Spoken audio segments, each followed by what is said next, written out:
Hello everyone, welcome back to the Science Mentor. और आज हम एक बहुत important forensic science chapter start करने वाले हैं, blood and blood stain pattern analysis. Hindi में हम इसे कह सकते हैं कि रक्त एवं रक्त रंजित धब्बा पैटर्न विश्लेषण। अब आप में से बहुत स्टूडेंट सोचेंगे कि ब्लड के बारे में तो हम स्कूल और ग्रेजुएशन में ऑलरेडी पढ़ चुके हैं, तो फोरेंसिक साइंस में ब्लड को दोबारा इतनी डिटेल में क्यों पढ़ाया जा रहा है। यही हमारा फर्स्ट इम्पोर्टेंट क्वेश्चन होगा। बायोलॉजी में हम ब्लड को मेनली बॉडी के पर्सपेक्टिव से स्टडी करते हैं।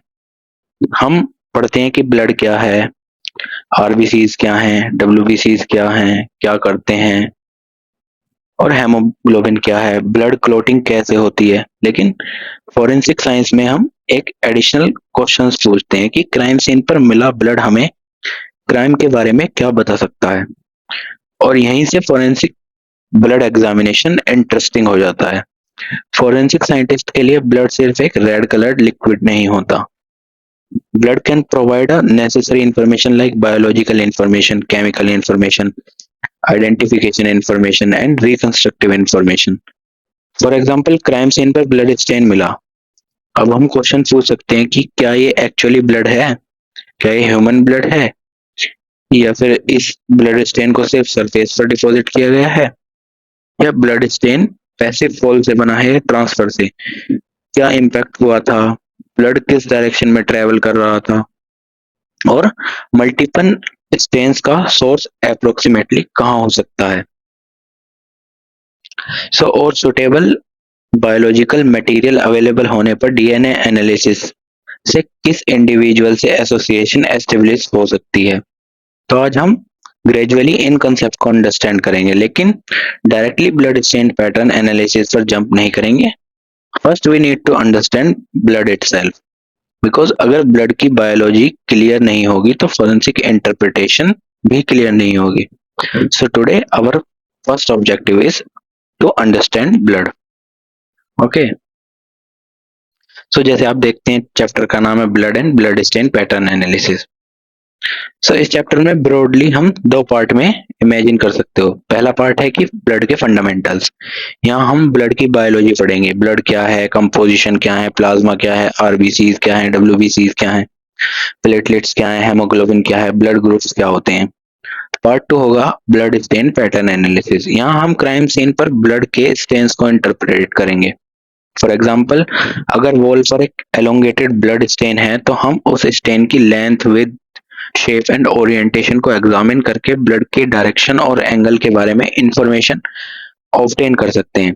सिमिलरली, मल्टीपल स्टेन्स के पैटर्न से एरिया ऑफ कन्वर्जेंस और सर्टेन सर्कमस्टेंसेज में एरिया ऑफ ओरिजिन एस्टिमेट करने की कोशिश की जा सकती है। This chapter is actually a combination of biology plus chemistry plus physics and forensic investigation. और इसी वजह से ये चैप्टर फोरेंसिक एग्जामिनेशन के लिए इंटरेस्टिंग भी है और काफी इंपॉर्टेंट भी है। ओके, अब मूव करते हैं अपने नेक्स्ट स्लाइड के ऊपर। हाँ, आज मैं एक चीज बताना चाहता हूँ कि किसी दिक्कत की वजह से, मतलब किसी इशू की वजह से पेन टैब में खराबी हो गई, तो आज मैं स्लाइड्स पर कुछ लिख नहीं पाऊंगा, लेकिन मैंने सब चीज इंक्लूड कर दी है स्लाइड्स में, जिससे मुझे लिखने की जरूरत तो नहीं होगी आज। ओके, स्टार्ट करते हैं। अब स्लाइड्स पर आपको चैप्टर के लर्निंग ऑब्जेक्टिव दिख रहे हैं।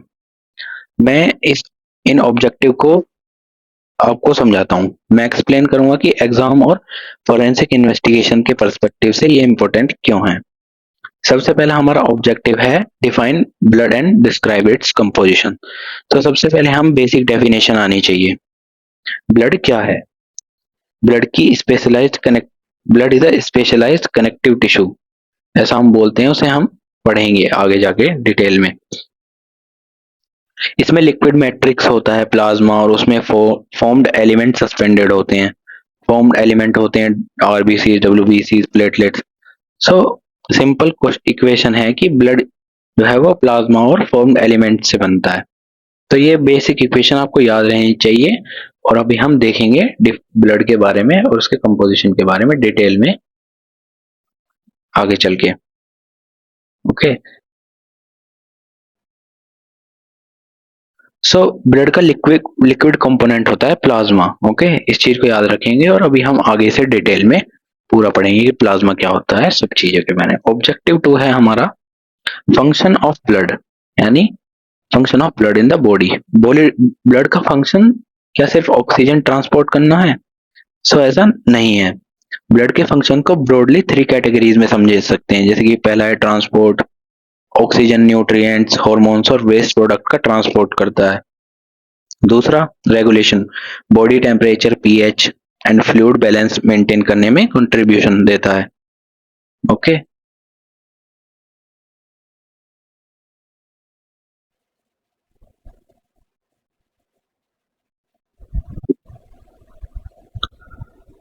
इतना हुआ अब तक। ओके,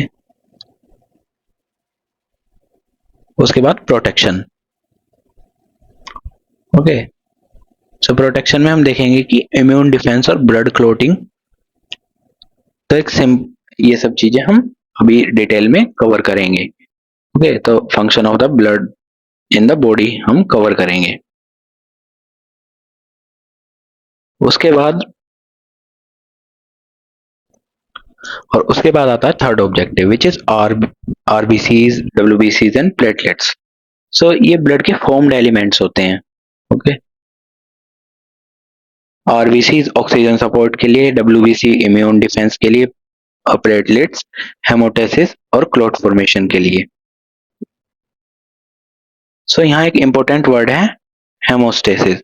सो हेमोस्टेसिस का मतलब है ब्लीडिंग को स्टॉप करने का फिजियोलॉजिकल प्रोसेस। इसमें vascular response, platelet plugs formation and coagulation pathways का कंट्रीब्यूशन होता है।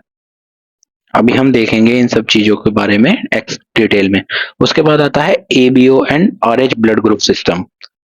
ओके, सो आपने A B, O positive and negative blood groups जरूर सुने होंगे। तो फॉरेंसिक साइंस में ब्लड ग्रुपिंग हिस्टोरिकल इंपॉर्टेंट रहा है। एबीओ सिस्टम में आरबीसी सरफेस पर स्पेसिफाई एंटीजन और प्लाज्मा में कोरस्पॉन्डिंग एंटीबॉडीज का कंसेप्ट इन्वॉल्व होता है, और आरएच सिस्टम में स्पेशली डी एंटीजन इंपॉर्टेंट होता है। ओके, लेटर हम इसको प्रॉपर टेबल के साथ डिटेल में समझेंगे। उसके बाद आता है ऑब्जेक्टिव 5, ये हो चुका है। उसके बाद objective 5 which is presumptive and confirmatory test.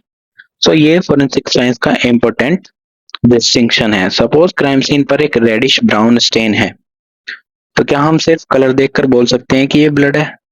No, many substances blood like appearance दे सकते हैं, इसलिए लेबोरेटरी टेस्टिंग की जरूरत होती है। सबसे पहले आते हैं presumptive test. So a test that indicate the possible presence of blood but is not by itself definitive proof of blood और ह्यूमन ब्लड। उसके बाद आते हैं कंफर्मेटरी टेस्ट, जैसे कि a test designed to provide a stronger और definitive evidence according to the methods validated specificity. So इस distinction को एग्जाम में बहुत बार पूछा जा सकता है, गया है और पूछा जा सकता है फ्यूचर में भी। तो इसे हम बहुत ही ज्यादा डिटेल में आगे जाके वेरियस प्रोसेस को भी पढ़ेंगे। उसके बाद आता है blood stain pattern analysis. Okay, so blood stain pattern analysis में ब्लड स्टेन के size, shape, distribution, location, direction and special relation को साइंटिफिकली एग्जामिन किया जाता है, और ऑब्जेक्टिव होता है कि ब्लड डिपोजिशन इवेंट को रिकंस्ट्रक्ट करने में असिस्टेंट प्रोवाइड करना। ओके, उसके बाद आता है classification of blood stain patterns. So basic categories में हम पैसिव, ट्रांसफर और इम्पैक्ट रिलेटेड पैटर्न जैसे क्लासिफिकेशन डिस्कस करेंगे। पैसिव ग्रेविटी के अफेक्ट से फॉर्म्ड होते स्टेन्स हैं। और ओके, उसके बाद ट्रांसफर, जो ब्लड बियरिंग सरफेस किसी दूसरे सरफेस के से कांटेक्ट करके जो पैटर्न बनते हैं। और उससे थर्ड होते हैं,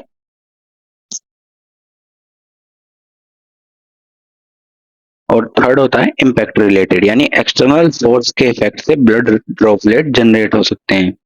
लेकिन एक इम्पोर्टेंट क्वेश्चन है कि पैटर्न क्लासिफिकेशन को सिर्फ एक फोटोग्राफ देखकर मैकेनिकली असाइन नहीं करना चाहिए। ओके, कॉन्टेक्स्ट, मॉर्फोलॉजी और सीन रिकंस्ट्रक्शन को कंसीडर करना होता है। उसके बाद आता है डायरेक्शन एंड एंगल। ये हो चुका है, calculation of direction angle and of blood travel using sin theta is equals to W upon L। So यहाँ फिजिक्स एंटर करती है। अगर स्टेन सरफेस पर एलिप्टिकल शेप में है तो स्टेन की लेंथ और विड्थ से एंगल ऑफ इम्पैक्ट एस्टिमेट किया जा सकता है। बेसिक रिलेशनशिप होती है कि sin theta is equals to W upon L, where W is equals to width of stain and L is equals to length of stain and theta is the angle of impact. So इस concept को हम letter numerical examples के साथ solve करेंगे। उसके बाद आता है objective 9 which is area of convergence and origin. So multiple blood stains को एनालाइज करके उनकी लॉन्ग एक्सिस को ट्रेस करने पर एक कॉमन रीजन आइडेंटिफाई किया जाता है। इसे एरिया ऑफ कन्वर्जेंस का कंसेप्ट आता है। So area of origin is a related but three dimensional reconstruction concept, जिसमें स्टेन के स्पेशल कैरेक्टरिस्टिक्स को यूज करके सोर्स रीजन एस्टिमेट किया जा सकता है। इसको हम लेटर डायग्राम्स के साथ डिटेल में करेंगे। And the last objective is collection, preservation and chain of custody. Okay, so even if your scientific analysis is excellent, improper evidence handling can compromise the investigation. So we need proper documentation, collection, packaging, preservation and chain of custody. Chain of custody का मतलब हम already पढ़ चुके हैं, ये है evidence के handling का डॉक्यूमेंटेड हिस्ट्री, यानी who collected it, when, where, how it's package, who received and when was it transferred. ये सब प्रॉपर्ली डॉक्यूमेंटेड होना चाहिए। ओके, अब हम मूव करते हैं नेक्स्ट स्लाइड के ऊपर। Okay,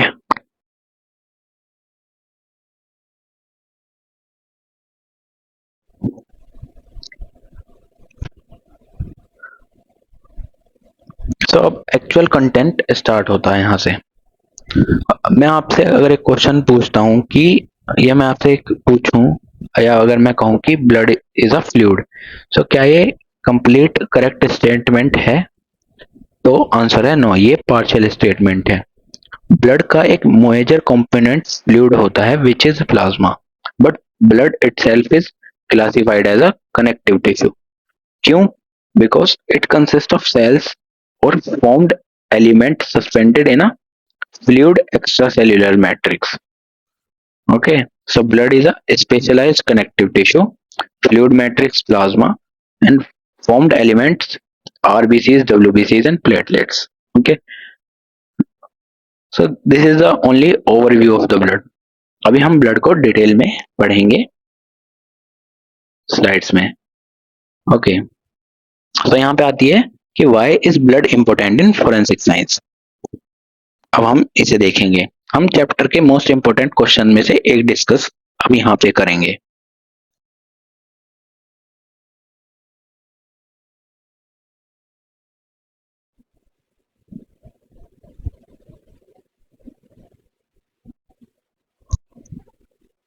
So I think content on the slide is visible to everyone.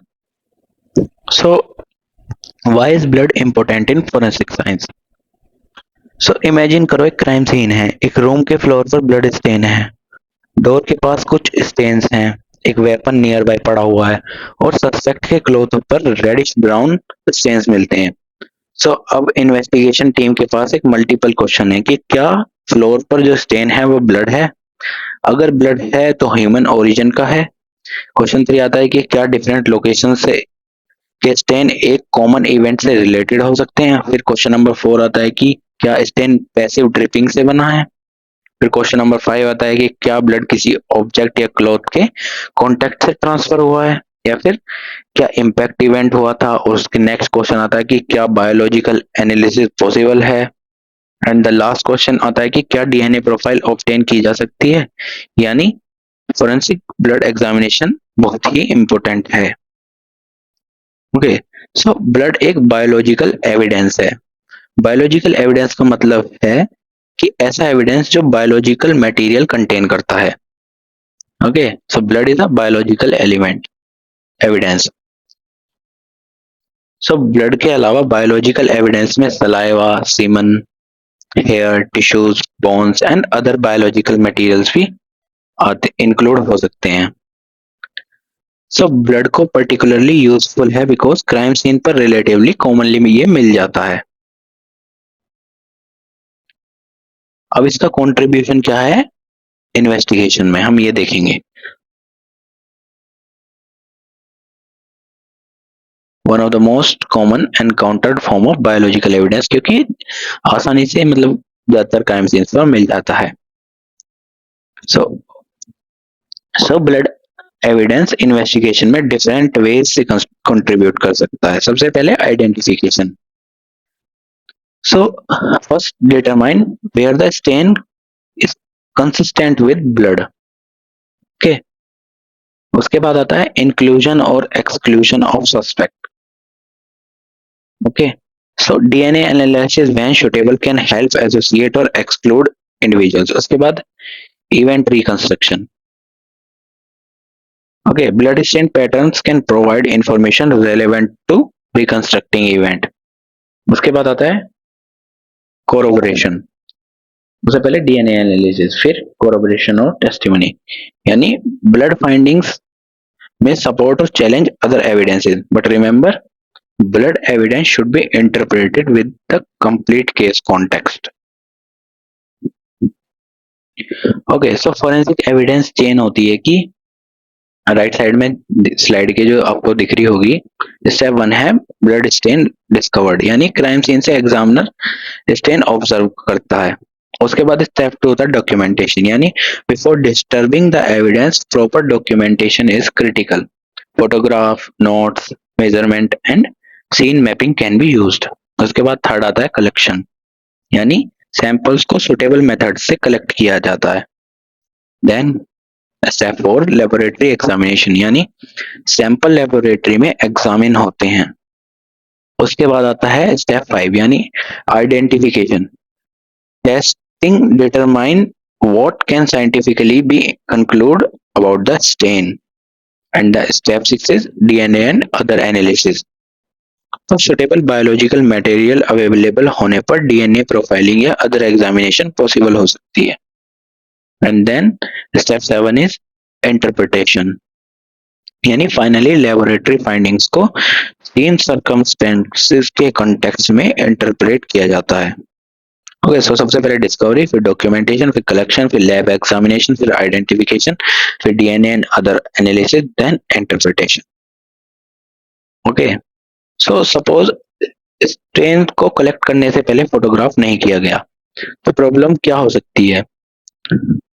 So the physical sample may still be available, but its original location, orientation, and relationship to the surrounding stain may be lost.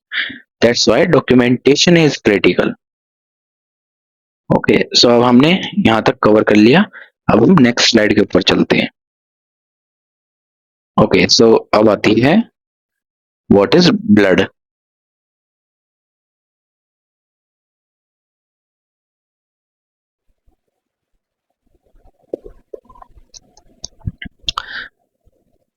So let's formally define blood. So blood is a specialized connective tissue that circulates continuously through our body within blood vessels. Okay, and blood has a multiple functions. First, transportation, यानी oxygen, nutrients, hormones and waste product को transportation. उसके बाद protection, immune defence and haemostasis. उसके बाद regulation, temperature, pH and fluid balance करना. Okay, so question पूछ सकता है कि why connective tissue. So blood को कनेक्टिव टिश्यू क्यों क्लासिफाई करते हैं? Because its cells are suspended in a fluid extracellular matrix called plasma. Okay, so connective tissues का बेसिक आइडिया ही है कि cells plus extra cellular matrix. So blood में extra cellular matrix solid नहीं है, वो फ्लूइड है. इसलिए blood is sometime described as a fluid connective tissue. Okay, so हमने डेफिनेशंस देख ली. हिंदी में भी यहाँ पर डेफिनेशन लिखी हुई है कि ब्लड एक विशेष प्रकार का कनेक्टिव टिश्यू है जो हृदय की पंपिंग क्रिया द्वारा रक्त वाहिकाओं के माध्यम से शरीर में निरंतर परिसंचारित रहता है। यह एक साथ परिवहन, सुरक्षा व नियमन का कार्य करता है। और ये भी हमने इम्पोर्टेंट एग्जाम पॉइंट भी डिस्कस कर लिया कि कनेक्टिव टिश्यू क्यों बोलते हैं। आप इसे अपनी नोटबुक्स में लिखकर बार बार रिवाइज जरूर करें। सो अब हम आते हैं ब्लड वॉल्यूम के ऊपर। Okay, so average adult human body में अप्रोक्सीमेटली 5 to 6 लीटर ब्लड होता है, सर्कुलेट करता है। ये फिक्स नंबर नहीं है, पर्सन की बॉडी साइज, सेक्स और फिजियोलॉजिकल स्टेट के अकॉर्डिंग वेरी कर सकता है। सो स्लाइड का नंबर अप्रोक्सीमेट एवरेज है, यूनिवर्सल एक्सैक्ट वैल्यू नहीं है। उसके बाद blood as a body percentage body weight. So blood is approximately 7 to 8 body percent of body weight के अराउंड रिप्रेजेंट करता है। Again this is approximate physiological value, not a universal exact value.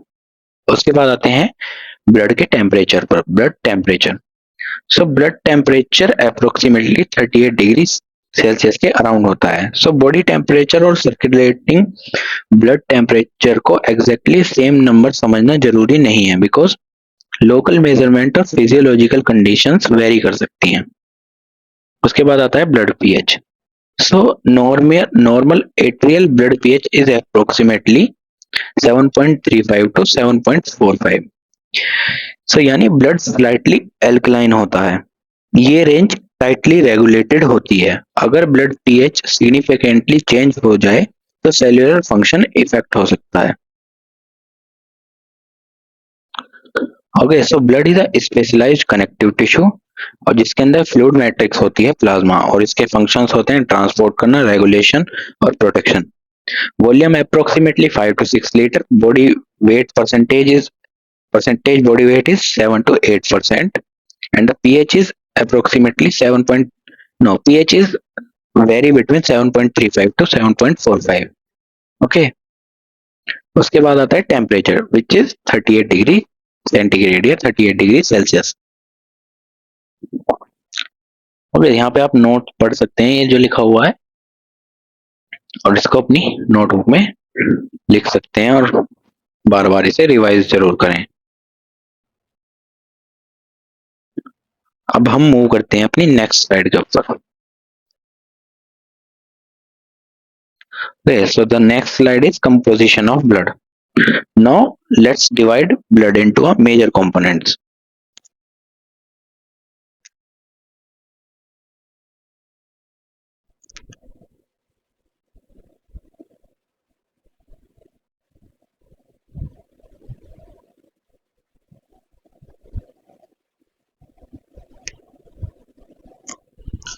So major portion है whole blood सबसे पहले। So whole blood is plasma plus formed elements. So approximately plasma जो होता है वो 55% होता है और फॉर्म्ड एलिमेंट 45%। सो अब यहाँ एक इम्पोर्टेंट कंसेप्चुअल इशू ये है कि आप सोच सकते हो कि फॉर्म्ड एलिमेंट 45 हैं तो आरबीसीज भी 45% हैं। Not exactly. फॉर्म्ड एलिमेंट्स में आरबीसीज, डब्ल्यूबीसीज और प्लेटलेट्स ऑल इंक्लूडेड होते हैं, बट वॉल्यूम का overwhelming major part RBCs contribute करते हैं। सो इसीलिए हेमाटोक्रिट अप्रोक्सीमेटली 44 to 45% हो सकता है। सो अब हम देखेंगे कि हेमेटोक्रिट क्या है, यानी पीसीवी यानी packed cell volume. So haematocrit which is also called packed cell volume और PCV is the portion of the blood volume occupied mainly by RBCs after centrifugation. So for example, अगर blood sample में packed RBCs fraction approximately 45 है तो haematocrit around 45% report हो सकता है। So exam में haematocrit is primarily a measure of RBCs volume fraction. Okay,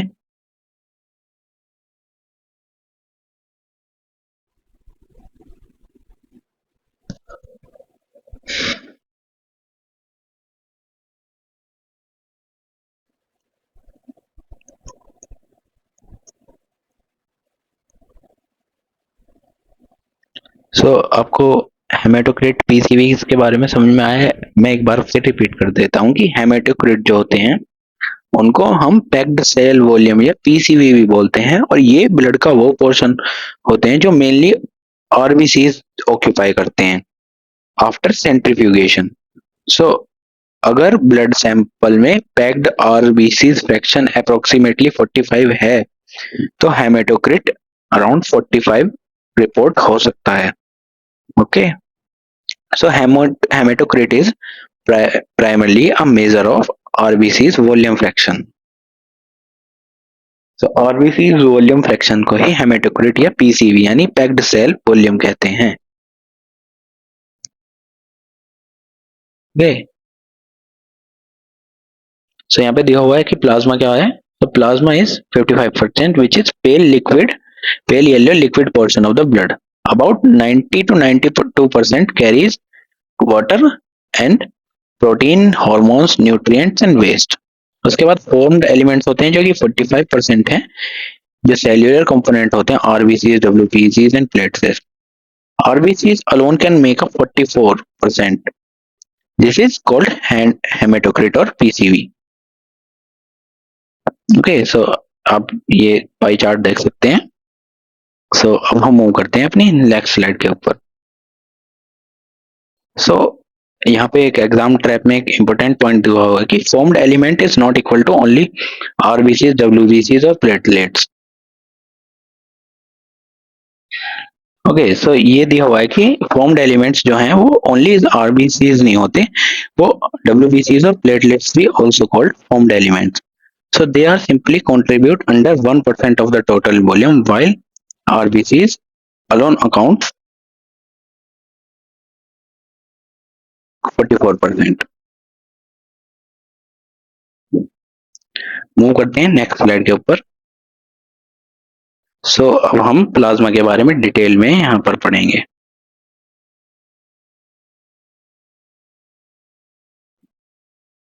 okay,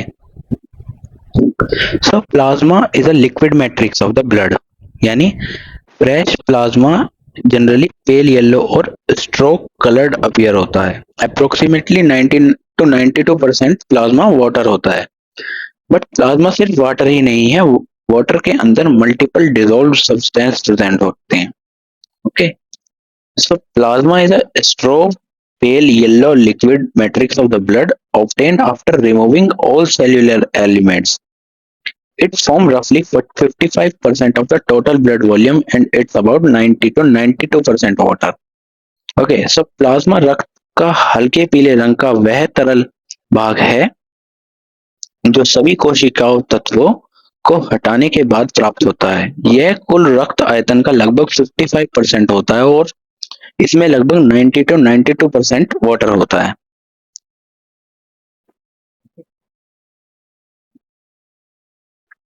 so अब हम प्लाज्मा के कंपोनेंट्स को देखेंगे। सबसे पहले आता है water. So water act as a major solvent. Most transportation function plasma के एक्वस एनवायरनमेंट में ऑकर होते हैं। उसके बाद आते हैं proteins. So major plasma proteins होते हैं एल्ब्यूमिन, ग्लोबुलिन और फाइब्रोनोजिन। इनको हम नेक्स्ट स्लाइड में डिटेल में डिस्कस करेंगे।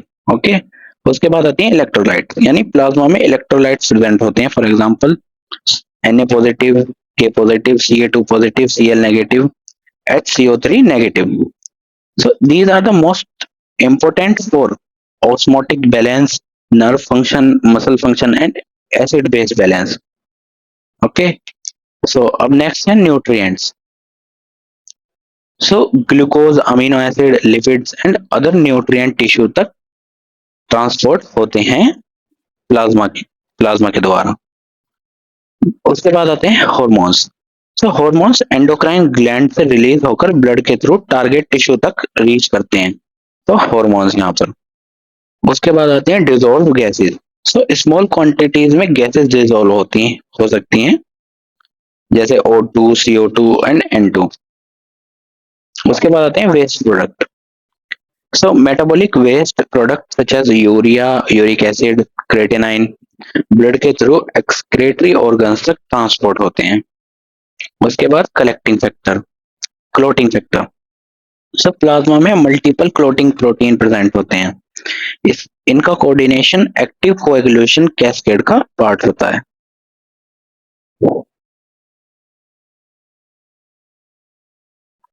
ओके, सो अब एक कॉमन एग्जाम क्वेश्चन है कि प्लाज्मा और सीरम में डिफरेंस क्या हो सकता है। तो सपोज हम ब्लड को एंटीकोएगुलेंट प्रेजेंस में कलेक्ट करते हैं।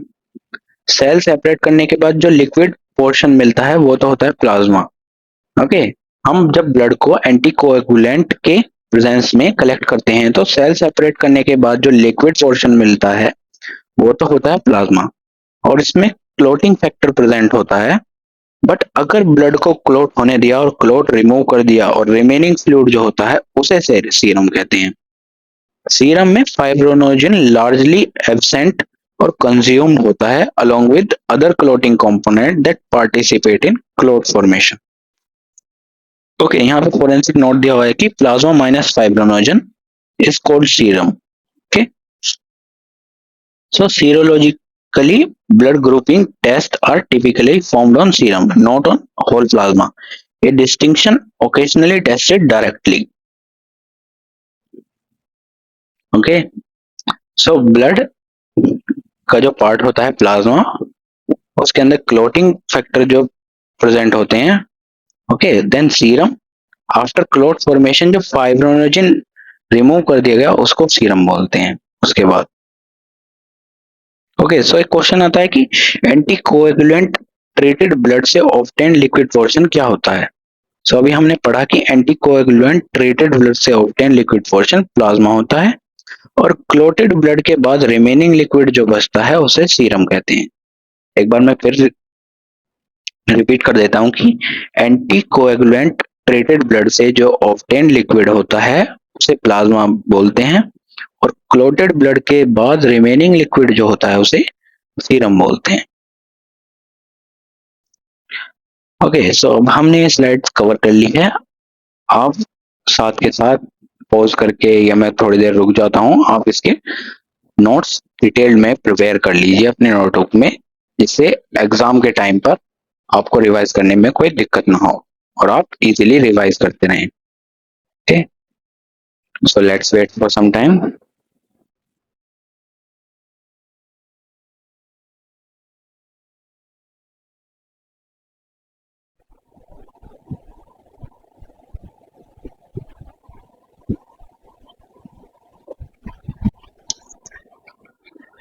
सो अब हम मूव करते हैं नेक्स्ट स्लाइड के ऊपर। Okay, so which is major plasma proteins.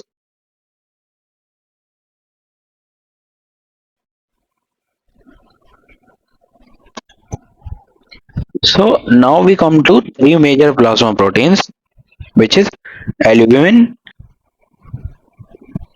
globulin and fibrinogen. Okay, सबसे पहले हम albumin देखते हैं। So albumin is a most abundant plasma protein. Approximately 60% of plasma protein mass के around albumin contribute करता है। Okay, so it is most important physiological role is maintaining colloid osmotic और oncotic pressure, यानी simple language में पढ़े तो albumin plasma में water को रिटेन करने में इंपॉर्टेंट कंट्रीब्यूशन देता है। ओके, और एल्ब्यूमिन डिफरेंट सब्सटेंसेस को ट्रांसपोर्ट भी कर सकता है, including certain hormones, fatty acid, bilirubin and drugs. Okay, तो मैं दोबारा रिपीट कर देता हूं कि जो एल्ब्यूमिन होता है वो प्लाज्मा में वाटर को रिटेन करने में इंपॉर्टेंट कंट्रीब्यूशन करता है, और एल्ब्यूमिन डिफरेंट सब्सटेंस को ट्रांसपोर्ट भी कर सकता है, including certain hormones, fatty acid, bilirubin and drugs. यहाँ पे लिखा भी हुआ है कि maintain osmotic pressure of the blood, transport small molecule such as bilirubin, hormones and drugs. Okay, अब यहाँ से इसे लिख सकते हैं अपने नोटबुक में. ओके, सो एल्ब्यूमिन हो चुका है. सो अब अगर क्वेश्चन आए कि एल्ब्यूमिन को एक वर्ड में किस फंक्शन से एसोसिएट करेंगे, तो the answer is oncotic pressure, यानी ऑस्मोटिक या oncotic pressure of the blood.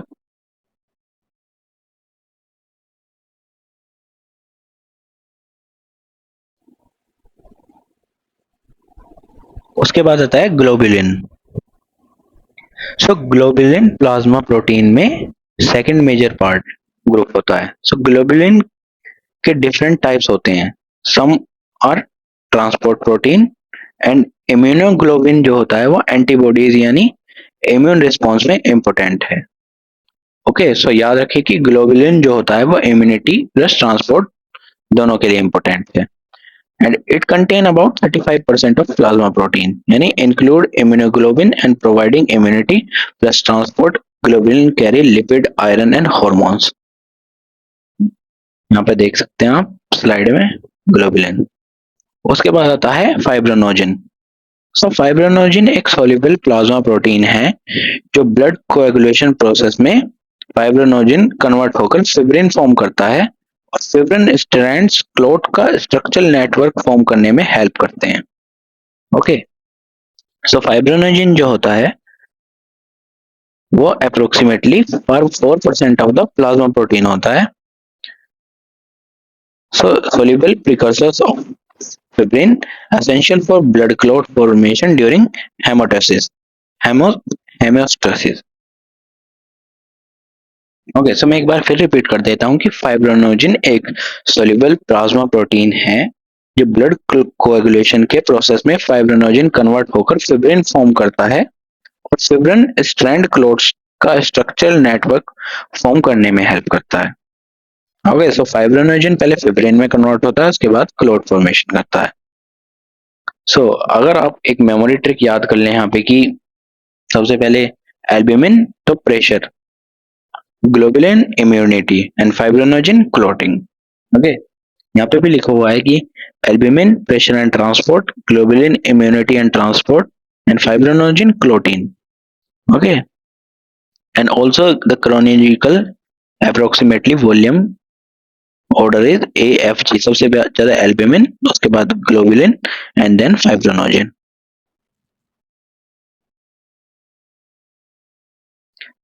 Okay, so albumin oncotic pressure plus transport, globulin immunity plus transport, and fibrinogen converted into fibrin, then clot formation. so हमने major plasma proteins को भी detail में discuss कर लिया. अब हम move करते हैं नेक्स्ट स्लाइड के ऊपर. ओके, सो एक बार आप इनको अपने नोटबुक में जरूर लिख सकते हैं. और ये बाइलिंगुअल स्लाइड है जिससे हिंदी वाले बच्चे भी नोट्स प्रिपेयर इजीली कर सकें.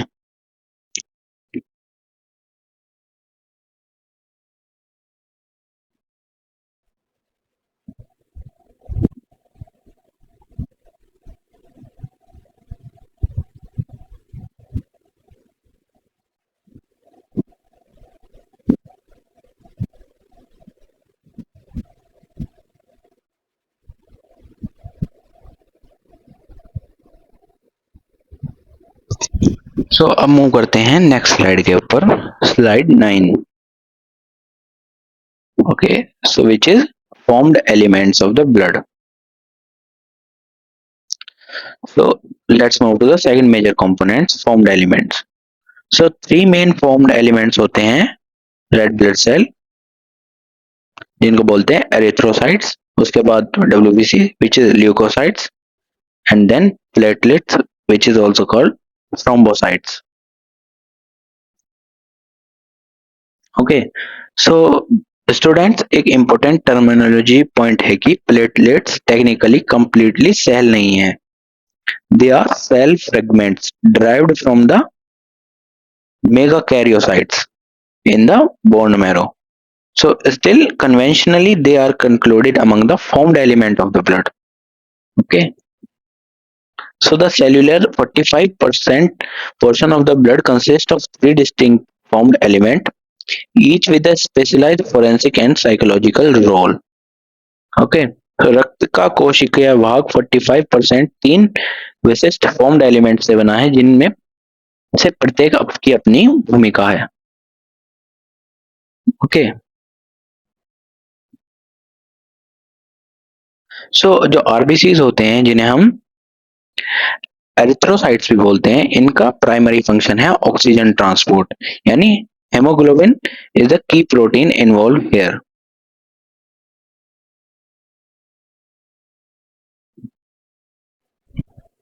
ओके, उसके बाद आते हैं डब्ल्यूबीसीज. सो डब्ल्यूबीसीज इम्यून सिस्टम के सेल्स हैं. दे participate in innate immunity, adaptive immunity, inflammation and defense against pathogens. उसके बाद आते हैं प्लेटलेट्स. सो मैं एक बार फिर डब्ल्यूबीसीज को पार्टिसिपेशन को बोलता हूँ, दोबारा से रिपीट करता हूँ. So they participate in innate immunity, adaptive immunity, inflammation and defense against pathogens. उसके बाद आती हैं प्लेटलेट्स. सो प्लेटलेट्स हेमोस्टेसिस में इंपॉर्टेंट रोल प्ले करते हैं. सो ब्लड वेसल डैमेज होने पर प्लेटलेट्स एडियर करते हैं, फिर एक्टिवेट होते हैं और एग्रीगेट करते हैं and help form a initial platelets plug. So coagulation process further stabilises the plug through fibrin formation. Okay, हमें हमने लास्ट पढ़ा था कि फिब्रिन फॉर्म होता है जिसकी वजह से जो क्लोटिंग में हेल्प करता है, क्लोटिंग फॉर्मेशन में. सो जो प्लेटलेट्स होती हैं वो हेमोस्टेसिस में इंपॉर्टेंट रोल प्ले करती हैं. सो जब कोई ब्लड वेसल डैमेज होती है तो वे अडियर करते हैं, फिर एक्टिवेट हो जाते हैं और वहां पर एग्रीगेट हो जाते हैं प्लेटलेट्स आके, जिससे कि एक इनिशियल प्लेटलेट का प्लग बन जाता है जो ब्लड फ्लो को रोक देता है. ओके, और उस कोएगुलेशन प्रोसेस को स्टेबलाइज करने के लिए फिब्रिन का फॉर्मेशन होता है. फिब्रिनो से क्लोज क्लोट फॉर्मेशन को स्टेबलाइज करने में हेल्प करता है. तो सबसे पहला फॉर्म्ड एलिमेंट था आरबीसी जिसका मेजर फंक्शन था ऑटो ट्रांसपोर्ट. उसके बाद डब्ल्यूबीसी जो इम्यूनिटी और डिफेंस का काम करते हैं. उस third is platelets which is haemostasis में हेल्प करते हैं, यानी प्लेटलेट प्लग होता है, कोएगुलेशन होता है जो फिर फिब्रिन की हेल्प से होता है. ओके, सो हमने फॉर्म्ड एलिमेंट्स ऑफ ब्लड को पढ़ लिया, यानी रक्त के कोशिकीय घटक के बारे में पढ़ लिया. ओके, और अब हम इनको एक एक करके डिटेल में पढ़ेंगे, आरबीसीज, डब्ल्यूबीसीज और प्लेटलेट्स को. तो सबसे पहले मूव करते हैं हमने first which is RBCs. Okay, so start करने से पहले मैं इसको एक बार स्लाइड को पढ़ देता हूँ. So red blood cell which is also called erythrocytes are the most numerous cell in blood. Each RBCs is binoconcave disc, flattened and depressed in the center of both sides, which increase surface area for gas exchange and give us rare flexibility to squeeze through narrow capillaries. Okay, तो इनकी shape होती है बाइकॉन्केव, diameter होता है 7 to 8 micrometer, colour source होता है haemoglobin और life span होता है around 120 days in circulation. Okay, so RBC का जो साइंटिफिक नेम है वो एरिथ्रोसाइट्स है. So erythro means red and cytes means cell. So erythrocytes is red cell. So RBCs are the most abundant formed element in the normal blood. अब हम बात करते हैं इनके बाइनोकॉन्केव डिस्क शेप के बारे में. सो आरबीसीज का कैरेक्टरिस्टिक शेप होता है बाइकॉन्केव डिस्क. बाइकॉन्केव का मतलब है कि दोनों सरफेस सेंट्रली डिप्रेस्ड हैं, यानी imagine a disc which is thinner in the center and thicker towards the edges. और इस शेप, why biconcave shape, यानी why this shape. सो अब मैं चाहता हूं कि आप सिर्फ शेप याद ना करें, रीजन समझें. सो एक biconcave shape provide a relatively high surface area to volume ratio, इसका एडवांटेज है कि efficient gas exchange.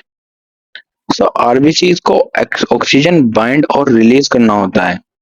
Okay, and the second advantage is RBC flexible होता है, यानी कैपिलरीज बहुत नैरो हो सकती हैं। सो आरबीसी अपनी शेप को डिफॉर्म करके नैरो वेसल से पास कर सकता है, इसी वजह से ये बाइकॉन्केव शेप होती है। इधर लिखा भी हुआ है कि increase surface area to volume ratio for faster O2 CO2 diffusion and add flexibilities to bend through capillaries narrow than the cell itself. So, why isn't RBC simply as a spherical cell? ये question पूछा जा सकता है। So, because biconcave shape provide functional advantages for gas exchange and deformity. So, RBCs के diameter की बात करें तो एवरेज डायमीटर 7 to 8 माइक्रोमीटर होता है। सो अब इमेजिन कर सकते हैं कि 1 मिलीमीटर में 1000 माइक्रोमीटर होते हैं। So RBCs is very extremely small. So RBCs के लाइफ स्पेन की बात करें तो average life span approximately 120 days होता है। So after around 120 days old or damaged RBCs are removed mainly by the system. Okay, so particularly macrophages in spleen and liver and bone marrow. Okay, ये जो system होते हैं इनसे remove होता है। So haemoglobin component जो होते हैं वो रिसाइकल्ड हो जाते हैं। रेड ब्लड सेल के अंदर जो हेमोग्लोबिन कंपोनेंट होते हैं वो रिसाइकल हो जाते हैं। सो मैं दोबारा रिपीट करता हूँ कि अप्रोक्सीमेटली 120 डेज ओल्ड और डैमेज आरबीसी जो हैं वो रिमूव हो जाते हैं सिस्टम से, जो कि पर्टिकुलरली होता है macrophage in spleen, liver and bone marrow. Okay, so haemoglobin जो होता है वो रिसाइकल हो जाता है। अब बात करते हैं आरबीसीज कलर के बारे में। आरबीसीज का कलर रेड कलर हेमोग्लोबिन की वजह से होता है। So haemoglobin is a iron containing protein. The haem component contain iron that participate in oxygen binding. Okay, so अब देखें तो आरबीसीज एरिथ्रोसाइट्स जो होते हैं वो शेप बाय कॉनकेव डिस्क होती है। डायमीटर 7 to 8 माइक्रोमीटर होता है और लाइफ स्पैन 120 डेज होती है। और मेन प्रोटीन जो होता है हेमोग्लोबिन, और इनका मेन फंक्शन होता है O2 ट्रांसपोर्टेशन। ओके, सो आप इसको अपने नोटबुक में जरूर लिखें, ये बहुत ही ज्यादा इंपॉर्टेंट है। ओके,